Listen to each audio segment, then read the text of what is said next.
خاتم النبیین سیدنا و مولانا ابی القاسم محمد اللهم صل على محمد وآل محمد وعجل فرجه وعلى أهل بيت الطيبين الطاهرين المعصومين ولعنة الله على أعدائهم أجمعين أما بعد فقد قال الله سبحانه تبارك وتعالى في كتابه الحكيم وقوله الحق بسم الله الرحمن الرحيم وما محمد إلا رسول صلوات الله محمد رحمه اللهم صل على محمد وآل محمد وعجل فرجه شہزادی دو عالم کی شہادت کی مناسبت سے سرشرح مجالس کا اہتمام ہے. میں آج کی اپنی گفتگو میں اور اپنے وقت کے اندر صرف اور صرف دو باتوں کو بتانا چاہتا ہوں. سبحان اللہ.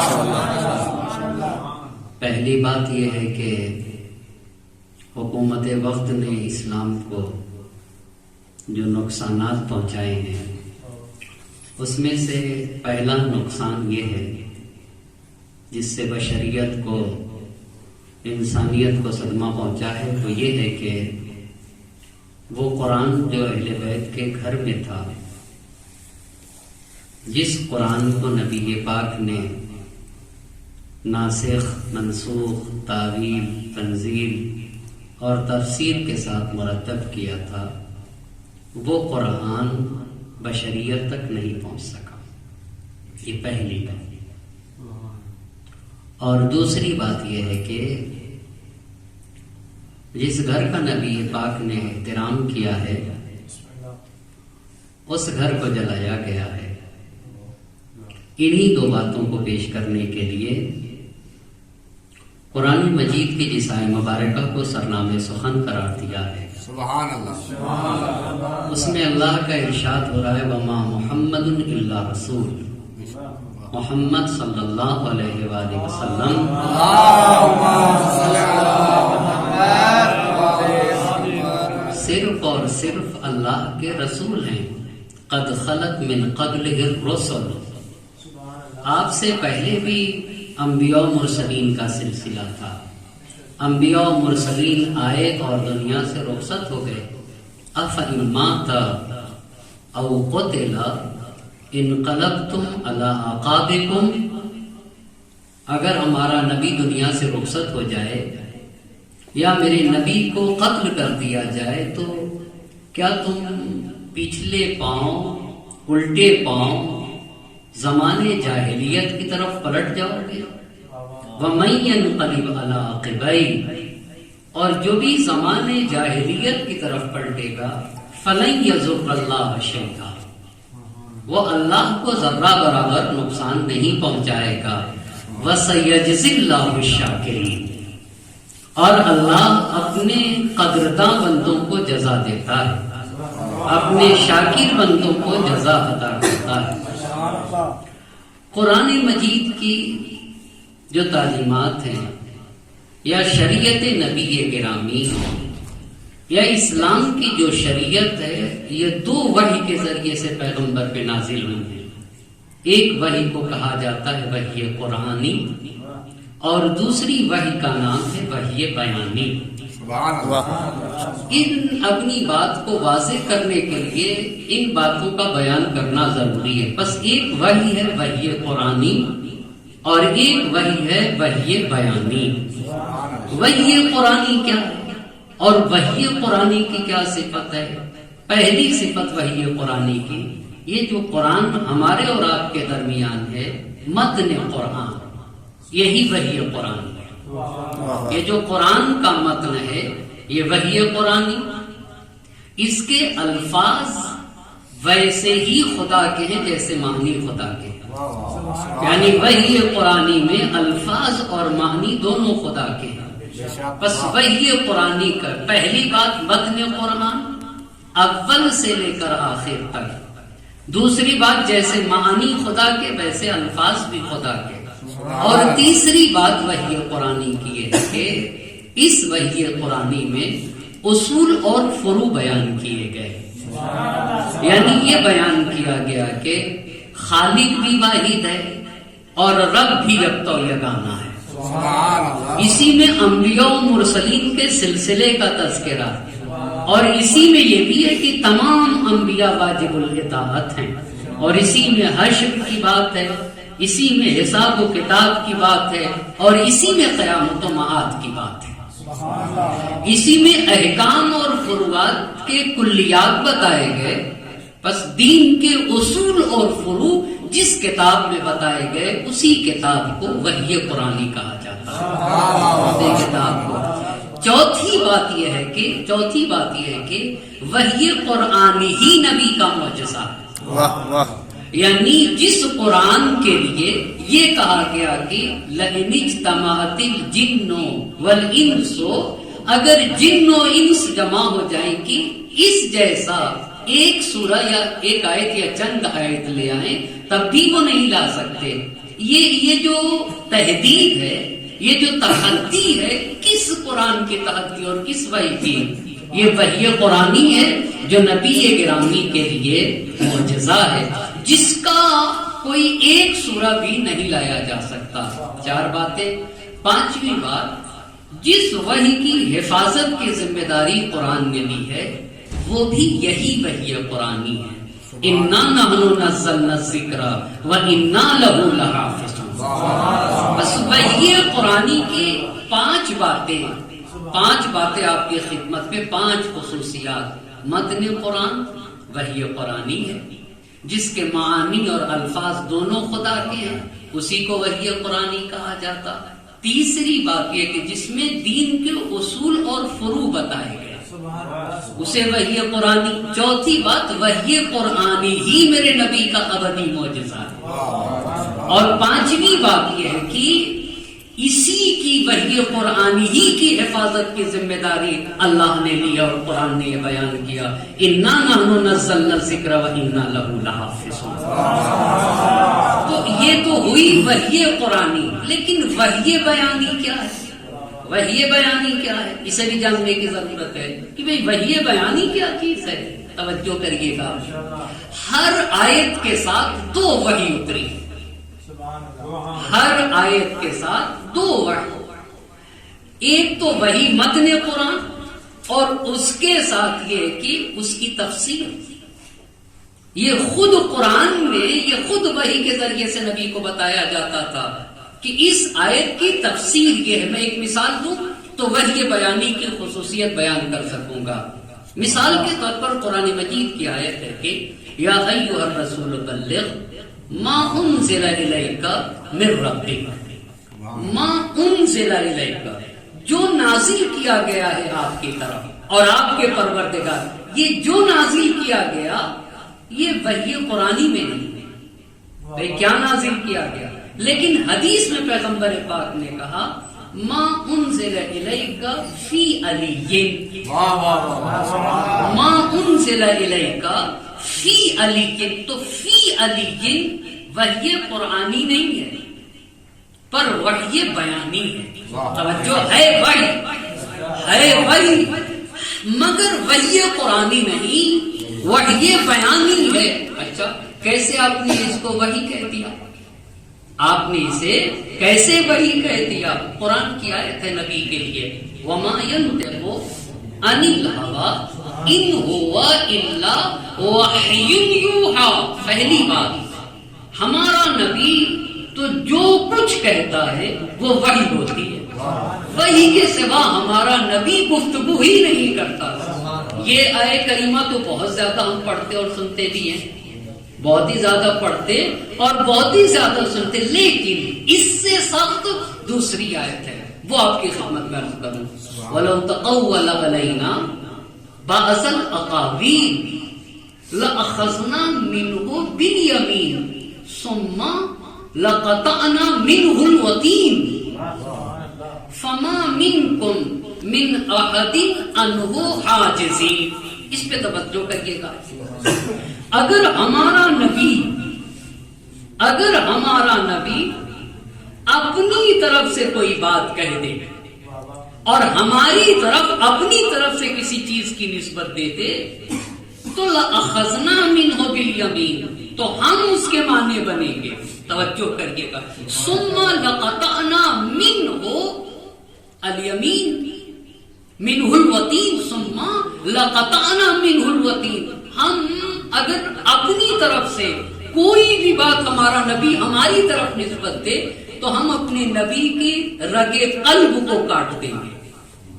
آپ ذرا لہجے کو دیکھیے قرآن مجید کی عیسائی مبارکہ کے. ایک بات بھی اگر نبی اپنی طرف سے کہیں تو ثم لقطعنا منه الوتین، ہم ان کی رگے قلب کو کاٹ دیں گے. اور کہا جب رگے قلب کو، اپنے نبی کے رگے قلب کو کاٹیں گے تو پوری دنیا ایک طرف ہو جائے. میں خدا کاٹوں گا اپنے نبی کی رگے قلب کو. فما منکم من احد عنہ حاجزین، تم میں سے کوئی ایک بھی مجھے اس کام سے روک نہیں سکتا. اتنی سخت آئے کریمہ ہے، اتنی سخت.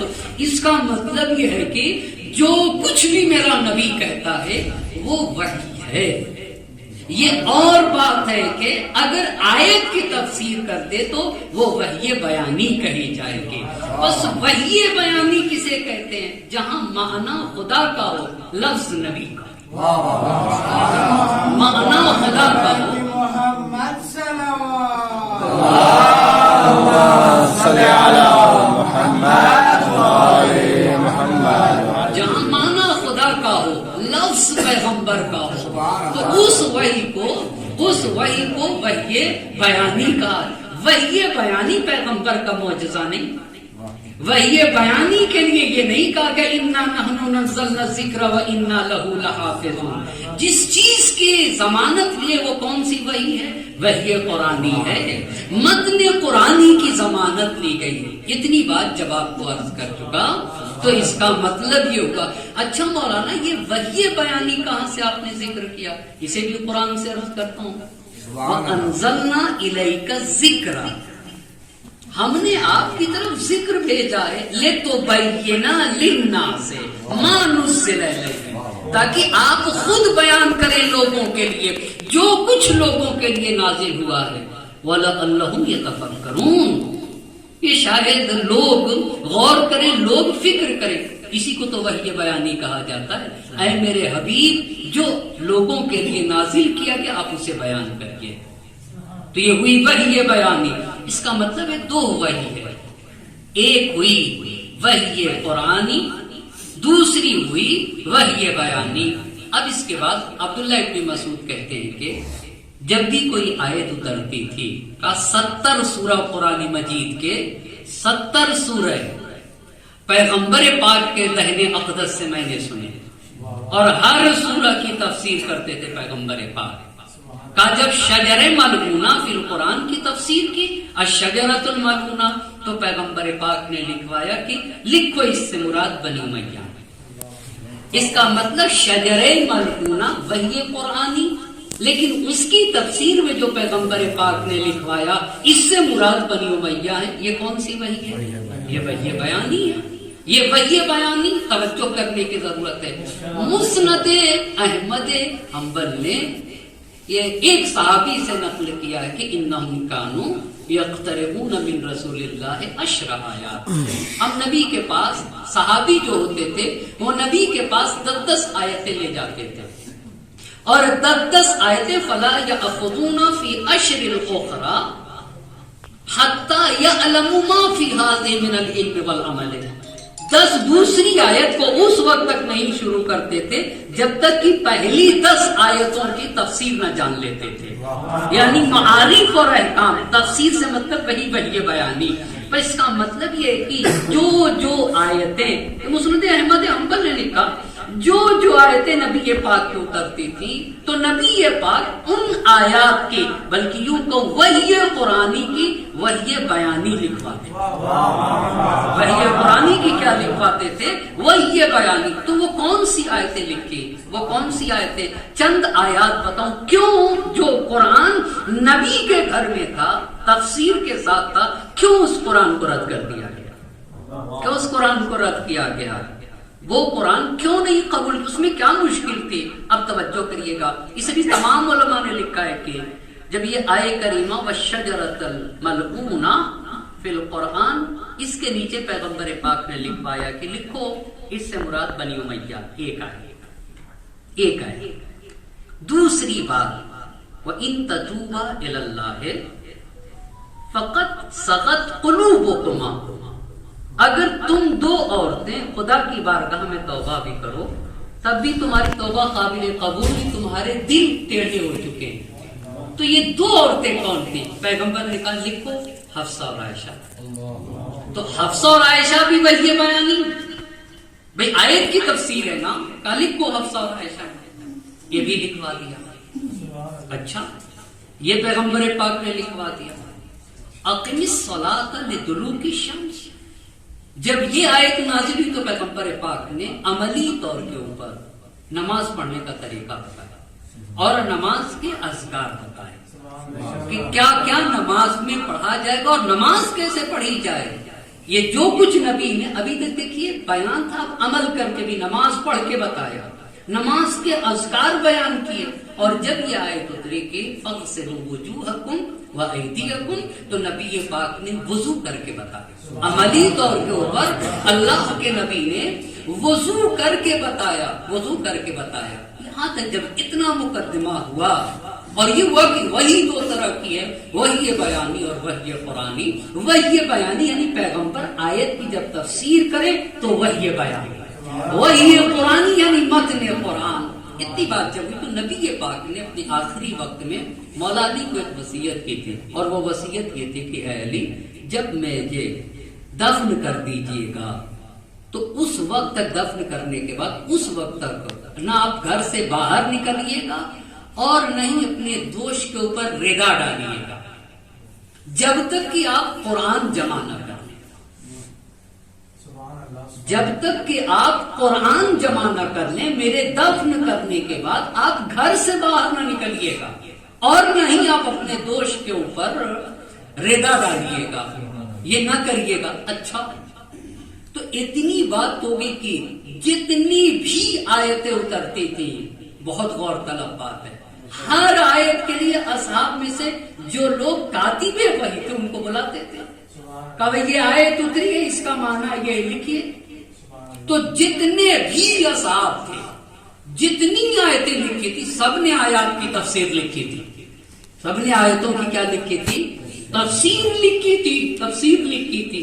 اچھا, لیکن سارے اصحاب کے پاس ساری آیات کی تفسیر نہیں تھی, پر جو قرآن نبی پاک کے گھر میں تھا, بھئی ایک نسخہ خود نبی کے گھر میں تھا یا نہیں تھا؟ ہاں, وہ نسخہ کس پہ لکھا ہوا تھا؟ کچھ کاغذ پہ, کچھ حریر پہ, کچھ لکڑی کی تختی پہ, کچھ گوسفند کے ہڈیوں پہ, مختلف چیزوں پہ.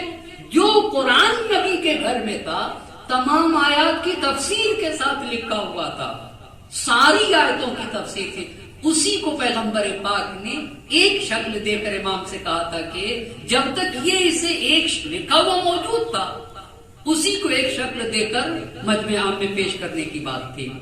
نبی گرامی کی وفات 28 صفر دوشنبے کے دن ہے.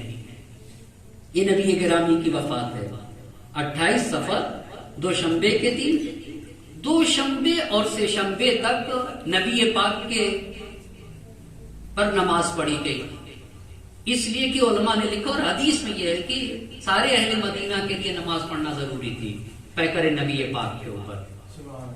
سے شنبہ کو شب چہار شنبہ نبی گرامی کی تدفین ہے, شب چہار شنبہ. اور اسے جا کر آپ بہار الانوار میں دیکھیں تو بہار الانوار میں آپ کو یہ حدیث ملے گی جہاں پیغمبر پاک نے یہ ارشاد فرمایا کہ وہ قرآن جو میرے گھر میں تھا اور جو مجھ پہ نازل ہوا تھا, اگر اس قرآن کو پیش کیا گیا ہوتا تو دو لوگ بھی آپس میں اختلاف نہ کرتے. دو لوگ, دو قومیں کی بات نہیں ہے, دو لوگ بھی آپس میں اختلاف نہ کرتے اگر وہ قرآن پیش کیا گیا ہوتا، وہ قرآن پیش کیا گیا ہوتا تو دوشنبے کو نبی کی وفات سے شنبے کو شب چہارشنبہ پیغمبر کی تدفین کے بعد چہارشنبے کی صبح سے امام علی علیہ السلام قرآن کو جمع کرنے لگے چہارشنبہ پنجشنبہ۔ تاریخ میں لکھا کہ جمعے کو مسجد النبی میں لے کر آئے، اور مسجد النبی میں توجہ کریے گا، یہ حدیث ہے پیغمبر پاک کی، اپنی حیات میں امام علی علیہ السلام سے کہا تھا یا علی القرآن خلف فراشی فی المصحف والحریر والقراطیس فخذوه واجمعوه ولا تضيعوه كما ضيعت اليهود التوراة۔ اے علی میرے بستر کے پاس یہ قرآن مجید ہے جو مصحف میں ہے، جو ریشمی کپڑے پہ ہے اور جو کاغذوں پہ لکھا ہوا ہے، علی اسے اخذ کریے، اسے لیجیے، لینے کے بعد اسے جمع کریے اور یاد رکھیے گا اس قرآن کو ضائع نہ ہونے دیجیے گا، ویسے جیسے توریت کو یہودیوں نے تباہ کر دیا، کما زیات الیہود التوراۃ، قرآن ضائع نہ ہونے پائے۔ اچھا تو چہارشنبے کو پنجشنبے کو مرتب کر کے جمعے کو پورا جب مرتب کر چکے، تاریخ میں لکھا ہے کہ جو چیزیں تھیں سوراخ کر کے دھاگے ڈال کے ایک منظم شکل میں جب لے کر آئے تو پہلے اور دوسرے کے سب لوگوں کے درمیان تھے، اور فنادا علی بِأَعْلَى صَوْتِهِ، امام علی علیہ السلام نے بلند آواز سے کہا ھذا کتاب اللہ کما انزل اللہ علی محمد وجمعتہ بین اللوحتین، کہ دیکھو یہ جو میں لے کر آیا ہوں یہی وہ کتاب ہے جو نبی گرامی پہ نازل ہوئی ہے، اسے میں نے دو لوح کے درمیان، دو تختیوں کے درمیان جمع کر رکھا ہے۔ تو یہ عمر نے کہا کہ ارفع مصحفک لا حاجت بنا الیہ، آپ اپنا قرآن لے جائیے، ہمیں اس قرآن کی ضرورت نہیں ہے۔ آپ توجہ کریے، جو اسلام کے اوپر جو کتنا بڑا نقصان ہوا، آج تک آیات کے معنی و مفہوم سمجھ میں نہیں آئے۔ ان کے لیے نبی پاک نے کہا تھا اگر یہ قرآن ہوتا تو دو لوگ بھی آپس میں ارفع مصحفک، تو آپ کو پتا ہے امام علی علیہ السلام نے کہا دیکھ لو، اگر لے کے چلا گیا نا، اگر میں اس قرآن کو لے کر چلا گیا تو اس کے بعد، آج کے بعد اس قرآن کو ہرگز نہیں دیکھ پاؤ گے، پھر تمہیں یہ قرآن نظر نہیں آئے گا۔ اگر علی آج اسے لے کر چلے گئے یہاں سے تو یہ قرآن نظر نہ آئے گا۔ پھر امام علی علیہ السلام نے کہا کہ لایا اس لیے ہوں، صرف اتمام حجت کے لیے، اتمام حجت کرنے کے لیے یہ قرآن لے کر آیا ہوں، اور کہا لایا اس لیے ہوں کہ کل تم نہ کہہ دینا قیامت کے دن کی انی لم ادعوکم الی نصرتی، کل خدا کے سامنے تم میں سے کوئی ایک کھڑا ہو کر یہ نہ کہے کہ علی نے اپنی مدد کے لیے ہمیں بلایا تو ہوتا، اور کہا یہ بھی تم میں سے کوئی کل نہ کہے کہ لم اذکرکم حقی، علی نے اپنا حق ہی یاد نہیں دلایا، اور کہا یہ بھی تم میں سے کل کوئی نہ کہہ دے کہ انی لم ادعوکم الی کتاب اللہ بفاتحتہ الی خاتمتہ، کوئی ایک بھی نہ کہے کہ فاتحۃ الکتاب سے آخر کتاب تک علی نے کتاب خدا کی طرف دعوت نہیں دی۔ اتنی بات کہنے کے بعد بہت توجہ کرے گا۔ آپ یہ بتائیے توجہ کرنے کی ضرورت ہے، بس حکومت نے یہ کہا کہ ارفع مصحفک، امام علی علیہ السلام اپنے گھر واپس آ گئے، اور یہ قرآن امام کے دست مبارک میں، امیر المومنین علی علیہ السلام کے بعد امام حسن مجتبی علیہ السلام کے بعد امام حسین، اور یہ ایک کے بعد دیگرے ہر امام سے گزرتا ہوا آج ہمارے اور آپ کے آخری امام حضرت حجت اجل اللہ تعالیٰ فرجہ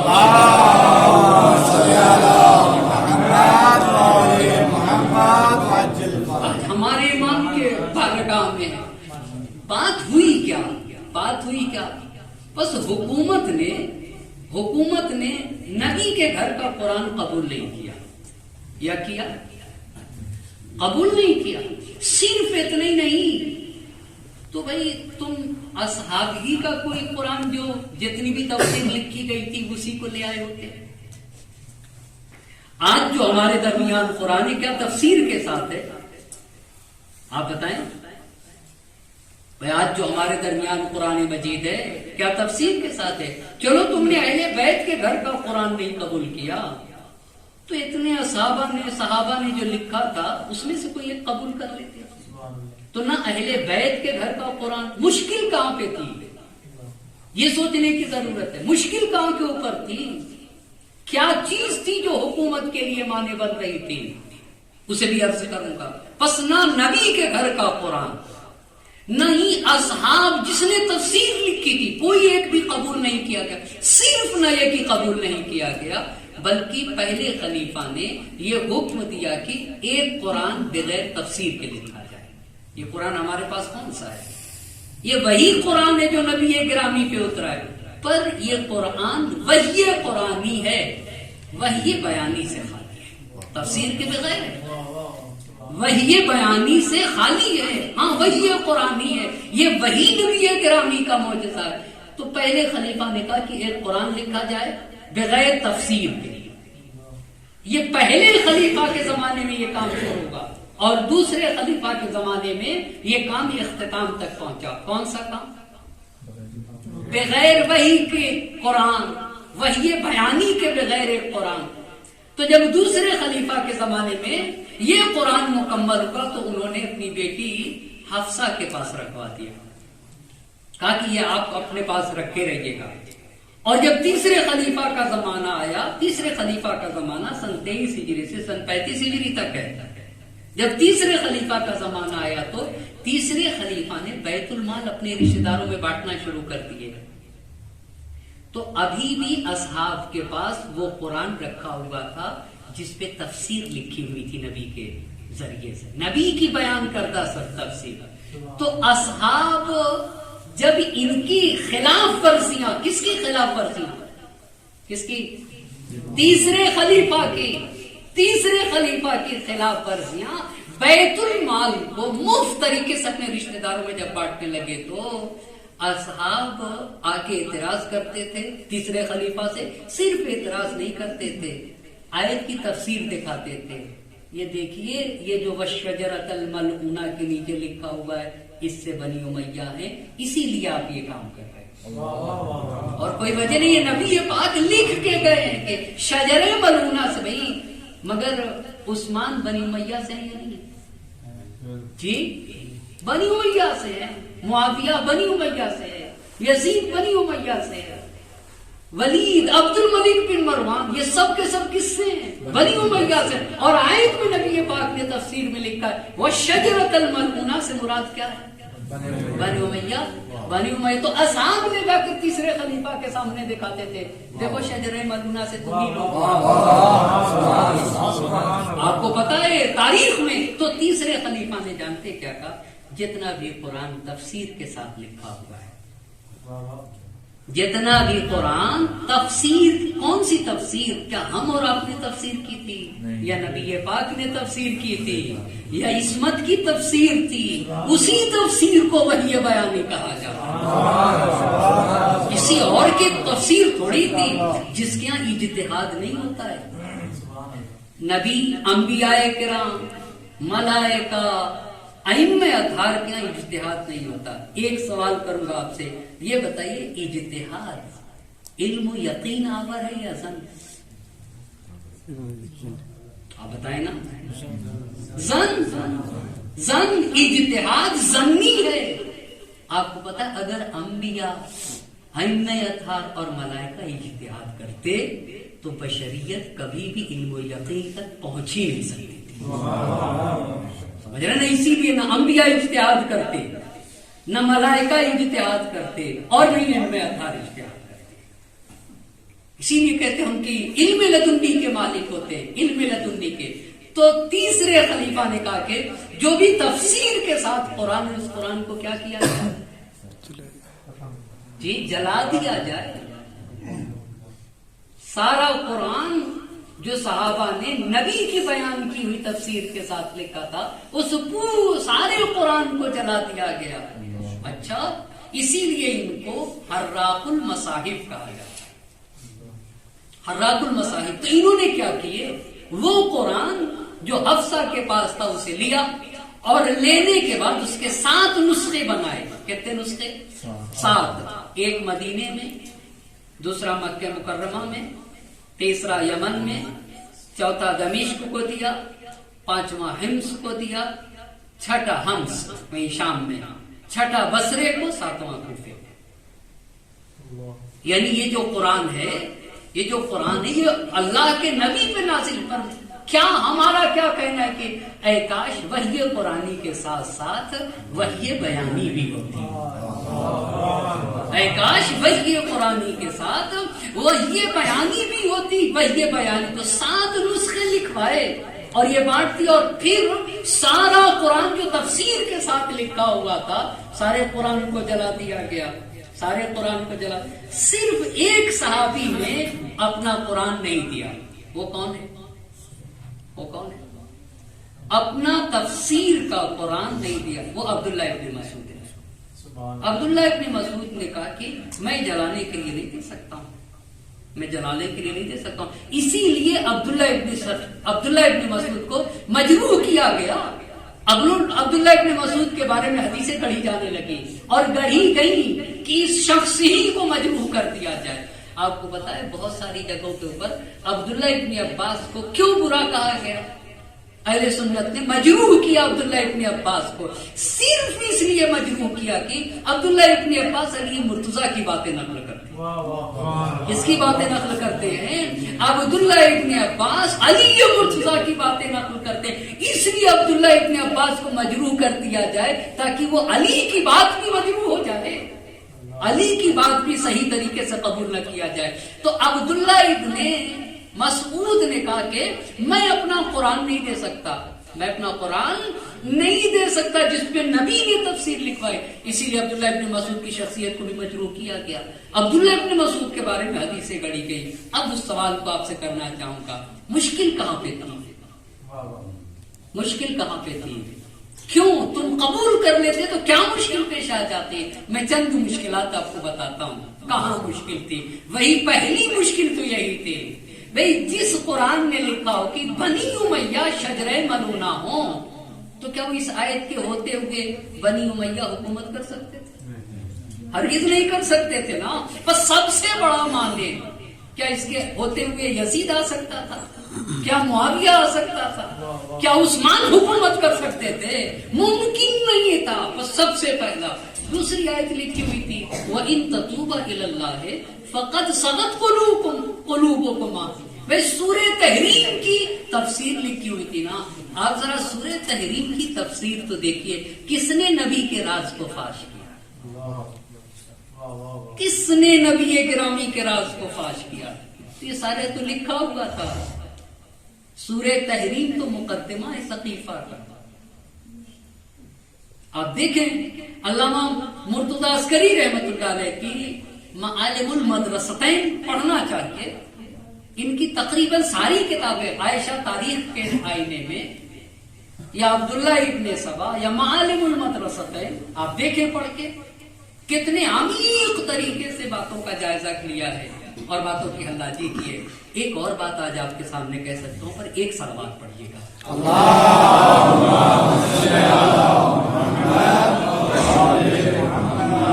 ایک اور صلوات پڑھ دے پر محمد اور آل محمد.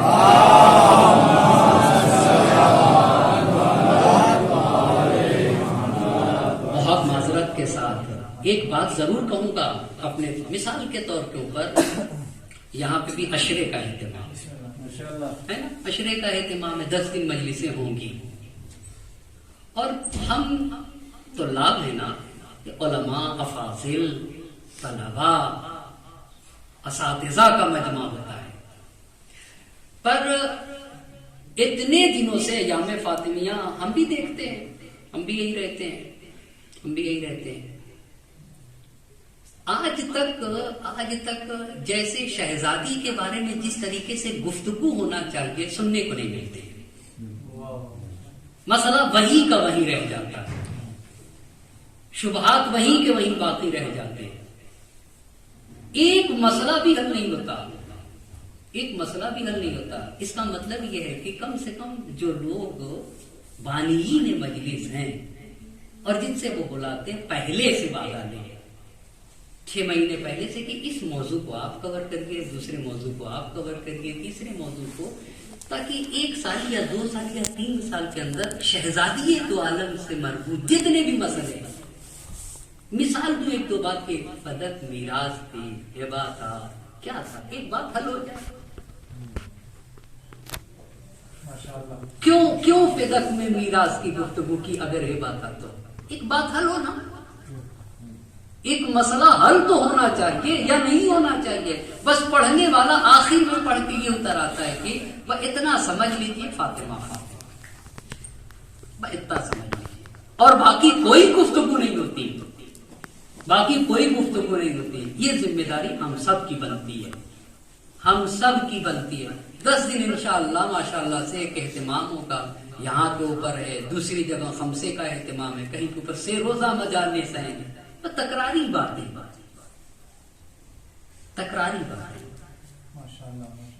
اور آپ کو پتا ہے کن باتوں پہ ہم واہ کرتے ہیں, خطیب کے بولنے سے پہلے جو نقطہ ذہن میں آتا ہے اسی پہ واہ ہوتے ہیں. کیوں ایسا ہے؟ تاکہ ذہن پہ زور دینے کی کوئی ضرورت نہ ہو. وہی سنایا جو نقطہ ہو اسی پہ سبحان اللہ اور واہ واہ کے نعرے لگ جائیں. ایک سلوات پڑھ کے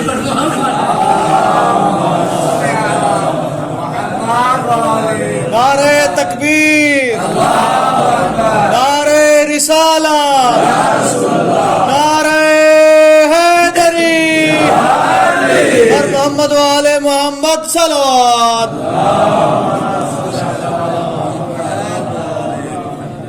بہت معذرت کے ساتھ ایک چھوٹے سے طالب علم ہونے کے عنوان سے یہ باتیں کہہ سکتا ہوں, اس لیے آپ پر اس پہ سوچنے کی ضرورت ہے, اس پہ غور کرنے, اور آپ تجربہ کر کے دیکھیے گا 10 دن میں. ابھی 10 دن کا اہتمام, اب اس میں تجربہ کر کے ہم لوگ کو آزمائیے گا کہ جو میں کہہ کے گیا ہوں کس حد تک صحیح ہے اور کس حد تک غلط کہا ہے. آپ اس کو آپ آزمائیے 9 دن. ابھی آج پہلی گفتگو ہے نا, آپ 9 دن میں آزمائیے گا, اچھی طرح سے آزمائیے.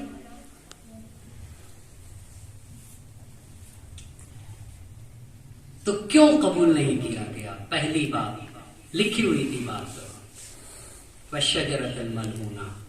کرانے والے بھی, مجلس کرانے والوں کو بھی پہلے سے وعدہ لینا چاہیے, پہلے سے وعدہ لیں, موضوع دیں.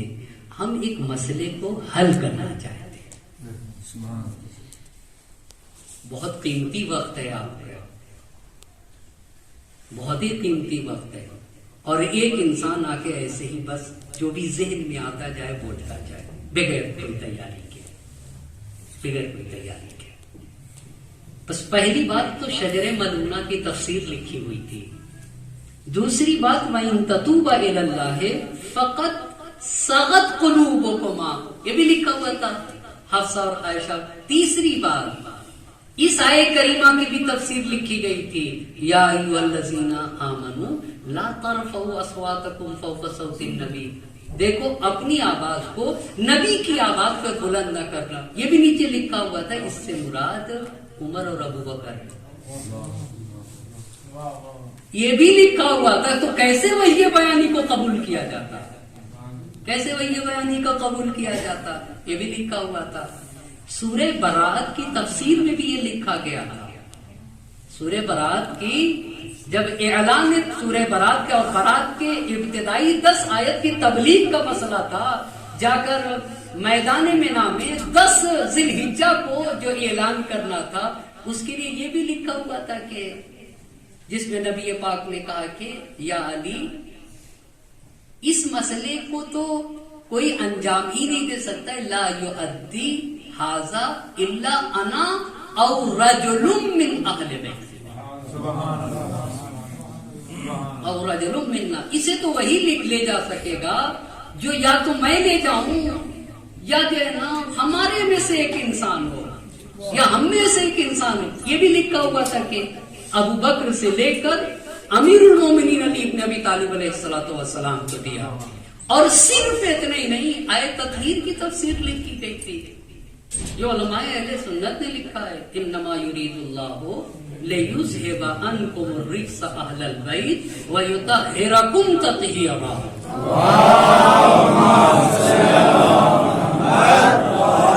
اس پہ پیغمبر پاک سے جب پوچھا گیا کہ یہاں کیا لکھے تو کہا لکھو یہاں مراد ہے علی و فاطمہ اور حسن و حسین. آئے مباہلہ کی تفسیر لکھی گئی تھی، فمن حاجک فیہ من بعد ما جاءک من العلم فقل تعالوا ندعو ابناءنا وابناءکم ونساءنا ونساءکم وانفسنا وانفسکم ثم نبتہل فنجعل لعنت اللہ علی الکاذبین. اس میں بھی لکھا ہوا تھا کہ بچوں کی جگہ حسن حسین کو لے کر گئے، نفس کی جگہ علی مرتضیٰ کو لے کر گئے، اور عورتوں کی جگہ شہزادی دو عالم کو لے کر گئے. آپ دیکھیں علامہ شرف الدین رحمت اللہ علیہ کو بڑا عجیب استدلال کیا ہے، کہاں انفسنا جمع کا صیغہ اور اس کی جگہ ایک انسان کو لے گئے. عجیب بات ہے. نسانا جمع کا صیغہ اور اس کی جگہ کے اوپر ایک خاتون کو لے کر گئے. کا اس کا مطلب یہ کہ پوری دنیا جس کی برابری نہ کر سکے اسے علی و فاطمہ کہا. کیوں جمع کی جگہ انفسنا کی جگہ کیوں ایک کو؟ علامہ شرف الدین رحمت اللہ علیہ نے یہ لکھا ہے. علامہ شرف الدین آیے اکمال کی تفسیر لکھی گئی تھی، الیوم اکملت لکم دینکم واتممت علیکم نعمتی ورضیت لکم الاسلام دینا. صرف یہی نہیں، آیے ولایت کی تفسیر لکھی گئی تھی، انما ولیکم اللہ ورسولہ والذین آمنوا الذین یقیمون الصلاۃ ویؤتون الزکاۃ وہم راکعون کے ساتھ تفسیر لکھی گئی تھی. صرف اسی کی تفسیر نہیں لکھی گئی تھی، آیہ نجوہ کی بھی تفسیر لکھی ہوئی تھی. یا ایھا الذین آمنوا اذا ناجیتم الرسول فقدموا بین یدی نجواکم صدقہ. جب تم رسول سے آ کر کچھ کان میں گفتگو کرنا چاہو، نجوا کرنا چاہو، تو نجوا کرنے سے پہلے صدقہ دو. ذالک خیر لکم واطہر، یہ بہتر بھی ہے، یہی پاکیزہ بھی ہے. فَإِن لَمْ تَجِدُوا، اور اگر ایسا نہ ہو، تمہارے پاس نہ ہو کچھ صدقہ دینے کے لیے، تو اللہ غفور اور رحیم ہے. یہ سب کس کے بارے میں لکھا ہوا تھا کہ علی مرتضیٰ ہیں جو پہلے صدقہ دیتے تھے پھر نبی پاک سے نجوا کرتے تھے. ان تمام وجوہات کی وجہ سے نبی پاک حضرت محمد مصطفیٰ صلی اللہ علیہ وسلم. بس میرا وقت ختم ہو گیا، بس ایک بات آپ کی خدمت میں عرض کر چکا. دوسری بات احراق بیت فاطمہ کی ہے، اس پہ زیادہ عرض نہ کر سکوں گا، صرف ربط مسائل کے لیے. ایک چیز درمیان نبی پاک کا، پر وہ حاکم نہ رہ پاتے،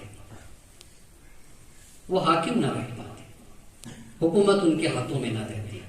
لیکن احراق بیت فاطمہ کا کیا مسئلہ ہے؟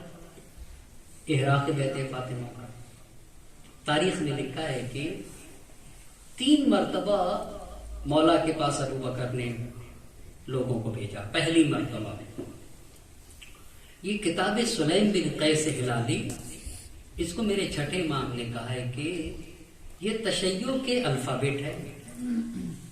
سلیم بن قیس ہلالی کی کتاب، یہ شیعت کے الفابیٹ بنیاد اور اساس ہے. یہ ہر شیعہ کے گھر میں ہونا چاہیے، کہ یہ ہر شیعہ کے گھر میں ہونا چاہیے اور اسے پڑھنا چاہیے اول سے آخر تک.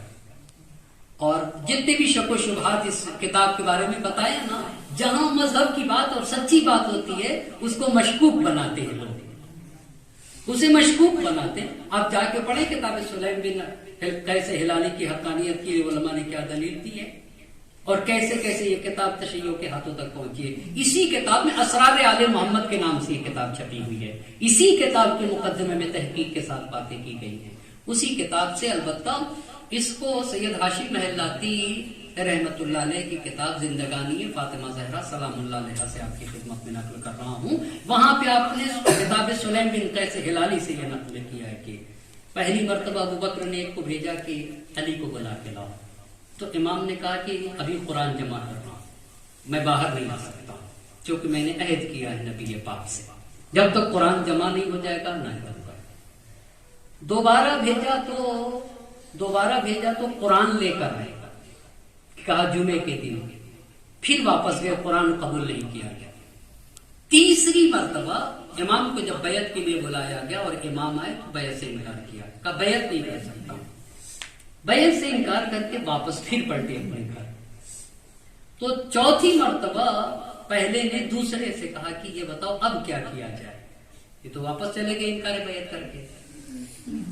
کسی سخت انسان کو ڈھونڈو جس کے یہاں رحم نہ ہو, جس کے یہاں رحم نہ ہو, کسی سخت انسان کو ڈھونڈو. تو دوسرے نے کہا کہ کنفوس کو بھیجو. کنفوس کے یہاں رحم نہیں ہے. کنفوس کو بھیجا تو کنفوس کچھ لوگوں کے ساتھ دروازے علی پہ آیا, دروازے امام پہ آیا تو امام دروازے کے پیچھے آئے پہلی مرتبہ. ابھی شہزادی نہیں پیچھے آئے پہلی مرتبہ. امام نے کہا کہ آنے کی اجازت نہیں ہے تمہیں گھر کے اندر, تم باہر واپس جاؤ. تو سارے کے سارے واپس چلے گئے. جب سب کے سب واپس گئے تو دوسرے نے پوچھا کہ بھئی واپس کیوں آ گئے؟ کہا کہ علی نے اندر آنے کی اجازت نہیں تھی. کہا اچھا علی نے اندر آنے کی اجازت نہیں تھی. آپ ذرا غور تو کریں گے, عصمت کا گھر ہے بھائی صاحب. ایک عام انسان کے گھر میں بغیر اجازت کے داخل نہیں ہو سکتا. ایک عام انسان کے گھر میں یہ عصمت کا گھر ہے. تو اس نے کہا کہ ایسا کہ پوچھنے کی ضرورت نہیں ہے, پوچھنے کی ضرورت نہیں ہے, تم بغیر اذن کے داخل ہو جاؤ.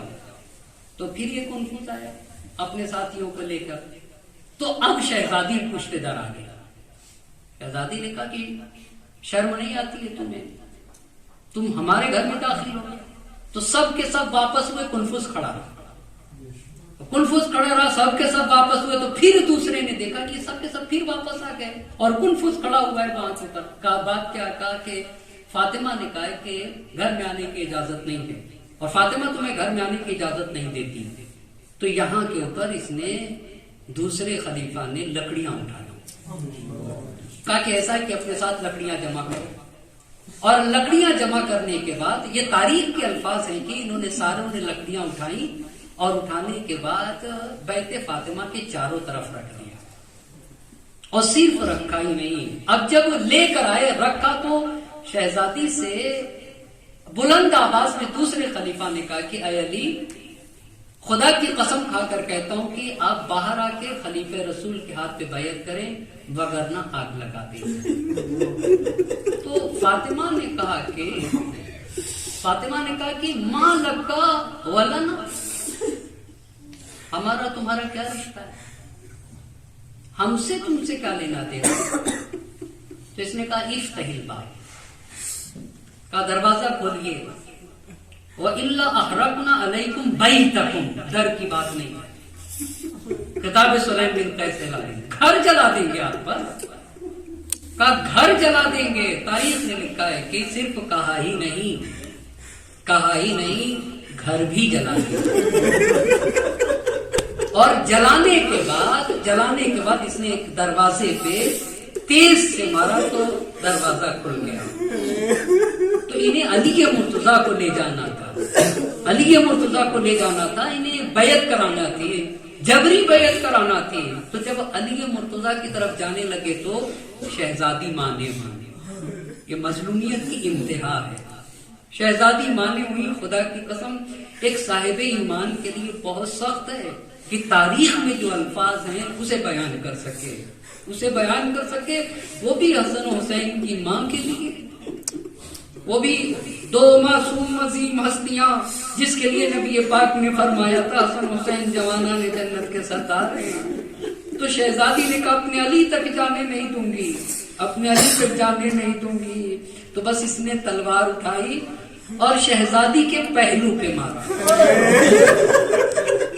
تلوار سے شہزادی کے پہلو پہ مارا، اور علی کے مرتضیٰ تک جب یہ خبر پہنچی تو امام آئے، اور آنے کے بعد امام نے اس کا گلا پکڑا، پکڑنے کے بعد زمین پہ پٹک دیا اور قتل کرنا چاہتے تھے۔ کیا امام نے خود کہا کہ اگر مشیت الہی مانے نہ ہوتی تو علی کو کوئی بھی تیرے قتل کرنے سے روک نہیں سکتا تھا۔ ایک مرتبہ علی کے گلے میں رسن کا پھندا ڈالا گیا اور جب لے جایا جانے لگا تو پھر شہزادی مانے ہوئی، شہزادی مانے ہوئی تو ایک مرتبہ قنفذ نے تازیہ نے بھیڑ کی وجہ سے شہزادی زمین پہ گری، علیہ السلام کی شہادت واقع ہو جاتی، علی مرتضیٰ کو باہر لے گئے، شہزادی بیان کرنے لگی خلو ابوالحسن،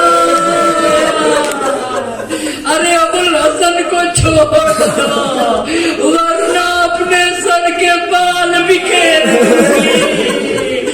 سلمان دوڑے دوڑے آئے، اے شہزادی علی منع کر رہے ہیں، بددعا نہ کریے گا ورنہ قیامت آ جائے گی۔